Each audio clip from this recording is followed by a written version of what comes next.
Doctor గారు నమస్తే అండి. నమస్తే. ఎస్ డాక్టర్ గారు, 2050 నాటికి 40 మిలియన్ల మరణాలు. సో సూపర్ బగ్, దీనికి చికిత్స లేదు, దీనికి మందులే లేవు అంటున్నారు. ఇదొక వింత వ్యాధి, కొత్త వ్యాధి అంటున్నారు. ఏంటా వ్యాధి, ఎలా వస్తుంది? వీటిని సూపర్ బగ్స్ లేదా చికిత్స లేని వ్యాధి అని అంటున్నాము. లేదా సింపుల్ టర్మ్స్లో మల్టీ డ్రగ్ రెసిస్టెంట్ మైక్రోబ్స్ అని అంటాము. ఇవి బ్యాక్టీరియా అవ్వచ్చు, ఫంగై అవ్వచ్చు, వైరస్ అవ్వచ్చు. సో మనం రెగ్యులర్గా వాడే ఏ యాంటీబయాటిక్స్ పనిచేయ వీటికి. And high and antibiotic resistance కూడా వస్తుంది. వీటిని సూపర్ బగ్స్ అని అంటున్నాము. సో మీరు చెప్పినట్టు ఎస్టిమేట్ ప్రకారం అయితే 2050కి చాలా డెత్స్ అవుతాయి ఈ మల్టీ డ్రగ్ రెసిస్టెంట్ ఆర్గానిజమ్స్ వల్ల. మన యాంటీమైక్రోబియల్ రెసిస్టెన్స్ రీసెర్చ్ వాళ్ళు ఇది డిక్లేర్ చేశారు. లాన్సెట్ జనరల్లో లాన్సెట్ జర్నల్లో they have declared that. So ఈ బగ్స్ ఏంటంటే మనకి వాటి డిఫెన్స్ మెకానిజం వల్ల ఒక యాంటీబయాటిక్ ఇస్తున్నాము, తరచూ యాంటీబయాటిక్స్ ఇస్తున్నాము. సో ఈ మైక్రోబ్స్ వాటి డిఫెన్స్ కొంచెం మ్యూటేషన్ చేసి రెసిస్టెంట్ జీన్స్ అనేవి ప్రొడ్యూస్ చేస్తున్నాయి అన్నమాట. ఈ రెసిస్టెంట్ జీన్స్ ఒక బ్యాక్టీరియా నుంచి పక్కనున్న బ్యాక్టీరియాకి స్ప్రెడ్ చేస్తుంది. హారిజాంటల్ జీన్ ట్రాన్స్ఫర్ అని అంటాము. ఇదే కాకుండా నెక్స్ట్ రీప్రొడ్యూస్ అయినప్పుడు, మల్టిప్లై అయినప్పుడు కూడా నెక్స్ట్ బ్యాక్టీరియాకు కూడా ఈ రెసిస్టెంట్ జీన్ అనేది ట్రాన్స్ఫర్ అవుతూ ఉంటుంది. సో ఇది వాటి డిఫెన్స్ మెకానిజం. ఇప్పుడు మనం ఎవరైనా అటాక్ చేస్తున్నారు అనుకోండి, మనం మ్యాక్సిమం ట్రై చేస్తాం, అన్ని రకాల మెథడ్స్ ట్రై చేసి ఆ అటాక్ని ఆపడానికి ట్రై చేస్తాం. అలాగే మనం యాంటీబయాటిక్స్ ఇస్తున్నాం ఈ ఆర్గానిజమ్స్ని చంపడానికి. సో ఈ ఆర్గానిజమ్స్ అన్నీ ఏంటి, కొత్త పద్ధతులు ట్రై చేస్తూ ఉంటాయి. సో మ్యూటేషన్ ద్వారా అయినా లేదంటే వాటి డిఫెన్స్ మెకానిజం ద్వారా అయినా ఈ రెసిస్టెంట్ జీన్ అనేవి అవి తయారు చేసుకుంటున్నాయి. ఇవి జనరలీ అలాగా హాస్పిటల్ సెటప్స్లో మనకి మల్టీ డ్రగ్ రెసిస్టెంట్ ఆర్గానిజమ్స్ తరచూ కనిపిస్తూ ఉంటాయి. ఎందుకంటే మనకి ప్రొలాంగ్డ్ ఎక్కువసేపు హాస్పిటల్ స్టేలో ఉన్న వాళ్ళు ఉంటారు, వాళ్ళకి మల్టిపుల్ యాంటీబయాటిక్స్ ఇస్తూ ఉంటాము. So in house hospital ICU సెటప్లో లేదంటే long term care providing health care సిస్టమ్స్లో ఉన్న వాళ్ళలో మనం ఎక్కువ నోటీస్ చేస్తూ ఉంటాము. అంటే పేషెంట్ ఎవరైనా ఏదైనా జబ్బు వచ్చి ఎక్కువ రోజు ఒక నెలకు పైన హాస్పిటల్లో అడ్మిట్ అయినప్పుడు అట్లాంటి వాళ్ళలో చూస్తాము. అట్లాంటి వాళ్ళలో వచ్చే టెండెన్సీ ఎక్కువ ఉంటుంది. ఓవరాల్గా చూస్తే ఇది ఇమ్యూనిటీ తక్కువ ఉన్న బాగా వస్తుంది. ఎస్, ఇదే కాకుండా కూడా మనకి ఆల్రెడీ ఇమ్యూనిటీ తక్కువ ఉన్న డిజీజెస్ ఉన్నవాళ్ళు, లైక్ హెచ్ఐవి ఉన్నవాళ్ళు, లేదంటే క్యాన్సర్ ట్రీట్మెంట్స్ తీసుకునే వాళ్ళు, లేదా క్రానిక్ కండిషన్స్ ఉన్న వాళ్ళు ఇమ్యూనిటీ లెవెల్స్ తక్కువ ఉంటాయి.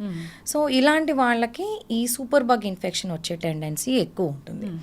అదే కాకుండా హాస్పిటల్ సెటప్లో ఏమైనా ట్యూబ్స్ ఇన్సర్ట్ అయి ఉన్నవాళ్ళు, అంటే శరీరంలోకి బయట నుంచి ఏమైనా ఆర్టిఫిషియల్ డివైస్ కానీ, ఇప్పుడు సెంట్రల్ లైన్స్ కానీ, బ్రీదింగ్ ట్యూబ్స్ కానీ, చెస్ట్ ట్యూబ్స్ కానీ, కెథెటర్స్ కానీ ఇలాంటివి పెట్టున్న వాళ్ళలో మనకి ఇన్ఫెక్షన్ ఈజీగా వచ్చే అవకాశం ఉంటుంది. ఎందుకంటే బయట నుంచి ఒక ఎక్స్టర్నల్ థింగ్ మన బాడీలో ఆల్రెడీ ఇన్సర్టెడ్ అయి ఉంది. సో వీళ్ళకి వచ్చే టెండెన్సీ ఎక్కువ ఉంటుంది. ఓకే మ్యామ్, సాధారణంగా ఏదైనా జ్వరము ఇట్లాంటి ఫ్లూ సీజన్ అయితే ఫ్లూస్ అలా వచ్చినప్పుడు సో దానికి మీరు టెస్టులు చేపిస్తారు. ఏంటి అది, టైఫాయిడా లేదంటే మలేరియానా వచ్చింది, దానికి ఖచ్చితమైన మెడిసిన్ అనేది ఉంటుంది, యాంటీబయాటిక్ దానికి ఇచ్చి తగ్గిస్తారు. సో అప్పుడు దాంట్లో వచ్చిన వైరస్ కానీ బ్యాక్టీరియా కానీ మళ్ళీ మల్టిప్లై అయ్యి దాని నుంచి వస్తుందా ఇది? సో ఇదేంటంటే మనకి హాస్పిటల్ సెటప్లో అనుకోని లెటెస్ట్ సే, సో ఒక పేషెంట్కి వచ్చింది multi drug resistant organism. So మనం ఫిజికల్ కాంటాక్ట్ అయినప్పుడు ఆ పేషెంట్ నుంచి ఇంకోళ్ళకి వచ్చే టెండెన్సీ ఉంటుంది. లేదా కంటామినేటెడ్ సర్ఫేసెస్ పట్టుకున్నప్పుడు, లేదా ఏమైనా మెడికల్ డివైజెస్ ఎక్విప్మెంట్స్ ఇవి సరిగ్గా స్టెరిలైజ్ చేయకపోయినా కూడా ఒక పేషెంట్ నుంచి ఇంకో పేషెంట్కి వచ్చే టెండెన్సీ ఉంటుంది. ఓకే, సో అది బ్యాక్టీరియా కావచ్చు, మీరు అన్నట్లు వైరస్ కావచ్చు. అప్పుడు ఇంకా మందులు అంటే మందులు పనిచేయవు, చేయనప్పుడు ఇంకా డెత్సే కదా జనరల్గా మనం అనుకో. ఎనీ ఆర్గానిజం ఐడెంటిఫై చేయాలంటే మనం కల్చర్స్ పంపిస్తామండి. కల్చర్ అంటే శాంపుల్ తీసి ఐదర్ బ్లడ్ కానీ, యూరిన్ కానీ, లేదా స్టూల్ కల్చర్ కానీ, లేదంటే బాడీ నుంచి అను ఫ్లూయిడ్స్, పస్ కానీ, ఎసైటిక్ ఫ్లూయిడ్, ప్లూరల్ ఫ్లూయిడ్ ఇవి తీసి కల్చర్కి పంపిస్తాం. ఆ కల్చర్లో మనకి ఏ ఆర్గానిజమో తెలుస్తుంది, ఆ ఆర్గానిజంకి ఏ మందులు పనిచేస్తాయో మనకు తెలుస్తుంది.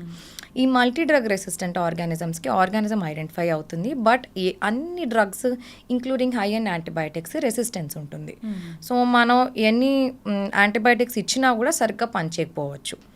So it is very tough to treat and వచ్చినా కూడా కొంచెం లైఫ్ థ్రెటనింగ్ కండిషన్ లానే ప్రెజెంట్ అవుతుంది. అంటే మేము తెలిసి తెలియక ఎన్నో రకాల యాంటీబయాటిక్స్ ఇలా వాడి ఉన్నాము అంటే వాళ్ళకు కూడా ఇది వచ్చే ఛాన్స్ అనేది ఉంటుందా? ఎస్, ఇప్పుడు ఏంటంటే ఓవర్ ద కౌంటర్ యాంటీబయాటిక్స్ తీసుకుని వేసేసుకుంటూ ఉంటారు. ఇవి మళ్ళీ యాంటీబయాటిక్ సిమ్టమ్స్, ఇప్పుడు మామూలు కోల్డ్ వచ్చింది, mostly common cold viral cold అని చెప్తాము. సో దీనికి యాంటీబయాటిక్ అవసరం ఉండదు. బట్ అయినా సరే జనాలు మందుల షాప్కి వెళ్ళి లేదంటే వాళ్ళ ఓన్ సొంత తెలివితో యాంటీబయాటిక్లు వేసేసుకుంటారు. పోనీ వేసుకున్నది ఫుల్ కోర్స్ తీసుకోరు. ఇప్పుడు ఎవరైనా హెల్త్ కేర్ ప్రొవైడర్, డాక్టర్ కానీ ఎవరైనా యాంటీబయాటిక్ కోర్స్ ప్రిస్క్రైబ్ చేస్తాం అంటే మాకు నీడ్ కనిపించి యాంటీబయాటిక్స్ ఇచ్చామనుకోండి, ఒక స్పెసిఫిక్ కోర్స్లా ఇస్తాం 5 days 7 days అని. బట్ అందరూ ఏం చేస్తారు, ఒక 1 to 2 days కల్లా సిమ్టమ్స్ తగ్గిపోతాయి, జ్వరం తగ్గిపోతుంది, కాఫ్ కోల్డ్ తగ్గిపోతుంది. సో వెంటనే ఇంకా మందులు డిస్కంటిన్యూ చేస్తారు. సో ఇలాంటి వల్ల కూడా మనకి multi drug resistant organisms develop అవుతూ ఉంటాయి. అంటే జనరల్గా 5 days కోర్సు 3 days కోర్సు ఇలా ఉంటాయి యాంటీబయాటిక్స్. ఎందుకు మేడం అట్లా ఉంటుంది జనరల్గా? To reduce the bacterial load అండి. సో మనం యాంటీబయాటిక్ కానీ ఏమైనా యాంటీవైరల్ కానీ యాంటీఫంగల్ కానీ ఇచ్చినప్పుడు అది మల్టిప్లికేషన్ని ఆపుతుంది, ఆ ఆర్గానిజం మల్టిప్లికేషన్ ఆపుతుంది. ఇంతలోపు మన బాడీ ఇమ్యూన్ సిస్టమ్ కొంచెం కోరుకొని it will attack the organism. So ఈ డ్యూరేషన్కి మనకి స్పెసిఫిక్ డ్యూరేషన్ వరకు యాంటీబయాటిక్స్ ఇవ్వాల్సి ఉంటుంది. సో ఎప్పుడైతే వీళ్ళు ఆపేస్తారో దానికి రెసిస్టెన్స్ అనేది వస్తుంది. నెక్స్ట్ టైం మళ్ళీ అదే ఇష్యూ వచ్చినప్పుడు వాడిన ప్రయోజనం అదే యాంటీబయాటిక్ ఇంకా పని చేయకపోవచ్చు. సో మనం అవసరం ఉన్నప్పుడే యాంటీబయాటిక్స్ వాడాలి, అవసరం లేనప్పుడు యాంటీబయాటిక్స్ అవాయిడ్ చేయాలి. ఇన్ కేస్ ఎవరైనా యాంటీబయాటిక్ నీడ్ ఉందని చెప్పి ఇస్తే దాని కోర్స్ కంప్లీట్గా తీసుకోవాలి. ఒక డాక్టర్ దగ్గరికి వచ్చినప్పుడు ఏం చేస్తారంటే 2 days చూస్తారు, ఫీవర్ తగ్గుతుందా లేదా అలా చూసి నార్మల్గా ట్యాబ్లెట్స్ ఇస్తారు, సిమ్టమాటిక్గా ఇస్తారు. తర్వాత ఎప్పుడు ఇంకా తగ్గట్లేదు, దానికి టెస్టులు అయ్యాక అది ఇదేంటో తెలుసుకొని ఖచ్చితంగా అప్పుడు యాంటీబయాటిక్స్ ఇవ్వడం జరుగుతుంది. మాకు అలా ఓపిక ఉండదు కాబట్టి జనరల్గానే డాక్టర్ దగ్గరికి వెళ్తే 4 రోజులు తగ్గుతుంది, నార్మల్ మెడికల్ షాప్లో తీసుకుంటే ఒక్క రోజుకే తగ్గిపోయింది అన్న ఫీలింగ్ అనేది ఎక్కువైపోయింది ఈ మధ్య. లేదండి, బికాస్ నేను ఐ హ్యావ్ సీన్ పర్సనలీ, అంటే హాస్పిటల్ సెటప్ క్లినిక్ సెటప్లో కాకుండా నేను మామూలుగా చిన్న మందులు ఏవో తీసుకోవడానికి ఫార్మసీకి వెళ్ళాను. సో ఒక పేషెంట్ వచ్చి నాకు విపరీతమైన దగ్గు ఉంది, జ్వరం ఉంది, నాకు ఏమైనా మందులు ఇవ్వు అని చెప్పాడు. ఎవరిని? ఫార్మసీ అతన్ని, మందుల షాప్ అతను ఏమన్నాడు, సరే ఒక 2 రోజులు ఈ యాంటీబయాటిక్లు వేసుకో అని చెప్పి కట్ చేసి ఇస్తున్నాడు. అతనేమో 2 రోజులు నా దగ్గర డబ్బులు లేవు, ఒక టాబ్లెటే ఇవ్వండి అని చెప్పాడు. సో అసలు ఆ 2 రోజుల కోర్సే లేదు టు బిగిన్ విత్. ఇతనేమో 1 రోజు వేసుకుంటాను అంటున్నాడు. ఇలాంటివి మల్టిపుల్ టైమ్స్ చేస్తారు. సో ఈ మల్టిపుల్ మంచి యాంటీబయాటిక్స్ 1 రోజు లేదా 1 పూట వేసుకుని ఆపేయడము, అవసరం లేకుండా వేసుకోవడము, ఇలాంటివి మల్టిపుల్ టైమ్స్ చాలా మంది చేస్తూ ఉంటారు. ఇన్ఫ్యాక్ట్ మనకి డాక్టర్ దగ్గరికి వెళ్ళే ఓపిక లేదంటే మా మందుల షాప్ వాళ్ళ దగ్గరికి వెళ్ళిపోయి వాళ్ళు ఏ మందులు ఇస్తే వేసేసుకుంటారు. సో ఇలాంటివి యూ హ్యావ్ టు స్టాప్. అధ్యయనాలు చెప్తున్నాయి, చాలా స్టడీస్ వస్తున్నాయి దీని మీద.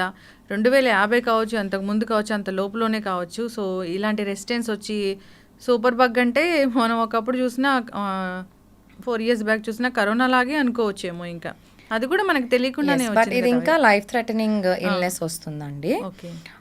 ఎందుకంటే మనకి అవైలబుల్ మందులు ఏవి దానికి పనిచేయవు. సో స్టార్ట్ అవడం నార్మల్ ఫీవర్ లానే స్టార్ట్ అవుతుంది, బట్ ఇంటెన్సిటీ ఫాస్ట్గా పెరుగుతుంది, ఫాస్ట్గా డిటిరేట్ అవుతారు. So high grade fevers, breathlessness, ఊపిరి అందకపోవడము, chest pain, abdominal pain, severe multi organ failure, సెప్సిస్లోకి వెళ్ళడం, బీపీ ఫాలో అవడము, ఇరిటబిలిటీ, ఫిట్స్ రావడము, ఇలాంటివి జరుగుతాయి. అండ్ చాలా ఫాస్ట్గా ఉంటుంది ప్రోగ్రెషన్ వీళ్ళలో. సో ఇది మనం ప్రివెంట్ చేయడం is more important. So prevention ఏంటంటే చైల్డ్హుడ్ వ్యాక్సిన్స్ లానే చైల్డ్హుడ్ పిల్లలందరికీ వ్యాక్సిన్స్ ఇస్తున్నాం, మోర్ ఆర్ లెస్ అందరూ బాగానే ఇస్తున్నారు. అడల్ట్స్లో కూడా అడల్ట్ ఫాలో అప్ వ్యాక్సినేషన్ ఇస్తున్నాము. సో కొన్ని చైల్డ్హుడ్ వ్యాక్సిన్స్కి బూస్టర్ డోసెస్ కూడా ఇస్తున్నాము. లైక్ టీడాప్ అని అంటాం, టెటనస్, డిప్తీరియా, పెర్టసిస్, ఇది ఒక బూస్టర్ డోస్ తీసుకోవాల్సి ఉంటుంది. అండ్ ఇమ్యూనిటీ తక్కువ ఉన్న వాళ్ళు నిమోకోకల్ కాంజుగేట్ వ్యాక్సిన్స్ తీసుకోవడము, హెపటైటిస్ బి వ్యాక్సిన్ తీసుకోవడము, ఇయర్లీ వన్స్ ఫ్లూ వ్యాక్సిన్ తీసుకోవడము, ఇవి చేస్తే మనకి అట్లీస్ట్ వ్యాక్సిన్ ప్రివెంటబుల్ ఇన్ఫెక్షన్స్ మనం తగ్గించుకోవచ్చు. So vaccination is is definitely you have to follow it even in adult age group. Vaccine తీసుకోమంటున్నారు అంటే ముందు ఏదో జబ్బులు వస్తాయి, దాన్ని బట్టి ముందే రెడీ చేసుకోండి మీ యాంటీబాడీస్ అన్నట్లే కదా. ఎస్, సో దట్ సివియారిటీ కొంచెం మైల్డ్ సివియారిటీలో వస్తుంది.